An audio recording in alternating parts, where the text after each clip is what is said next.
Hi friends, welcome to Evangeline's kitchen. இன்றைக்கி நம்ம கிச்சனில் என்ன பார்க்க போகிறோம்னா, பச்சை பப்பாளி காயில் ஃபிங்கர் சிப்ஸ் மாதிரி நம்ம போட போகிறோம்.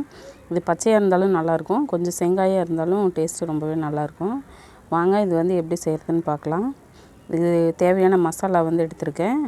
2 ஸ்பூன் அரிசி மாவு எடுத்துருக்கிறேன், 1 ஸ்பூன் கடலை மாவு, கொஞ்சமாக கலருக்காக கேசரி கலர் எடுத்திருக்கேன், கொஞ்சமாக வெறும் மிளகாத்தூள், கரம் மசாலா தூள், மிளகுத்தூள், உப்பு, தேவையான அளவுக்கு இஞ்சி பூண்டு பேஸ்ட் எடுத்திருக்கேன். கொஞ்சமாக தண்ணி சேர்த்துட்டு பப்பாளி காயோடு சேர்த்து நல்லா பிரட்டி ஒரு அரை மணி நேரம் ஊற வச்சிடலாம். அதுக்கப்புறமா நம்ம பொரிச்சு எடுக்கலாம். பாருங்கள், இந்த மாதிரி நல்லா பிசைஞ்சிட்டா போதும். நான் ஃபஸ்ட் டைம் நம்ம சேனல் பார்க்குறவங்களா இருந்தால் மறக்காமல் சப்ஸ்கிரைப் பண்ணிவிட்டு அப்படியே பக்கத்தில் இருக்கிற பெல் ஐக்கானே கிளிக் பண்ணிக்கோங்க. எண்ணெய் சூடாயிடுச்சு. இப்போ நம்ம பிரட்டி வச்சுக்கிற அந்த பப்பாளி காயை ஒவ்வொன்றா போட்டு பொரிச்சு எடுத்துக்கலாம்.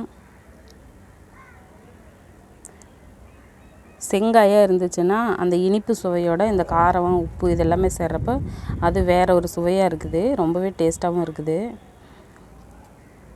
பப்பாளி காயில் பொரியல் செஞ்சுருப்போம், கூட்டு வச்சுருப்போம், குழம்பு கூட செஞ்சுருப்போம். ஆனால் இப்படி இந்த மாதிரி ஃபிங்கர் சிப்ஸ் மாதிரி போட்டு சாப்பிட்றப்ப ரொம்பவே சூப்பராக இருக்குது. குழந்தைகளுக்கு ஈவினிங் ஸ்நாக்ஸாகவும் இருக்கும்.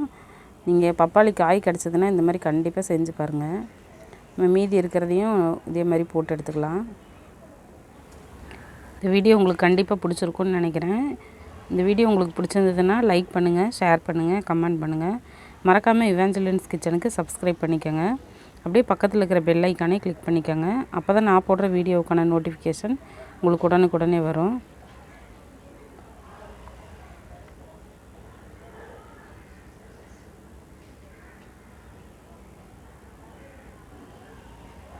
தேங்க்யூ.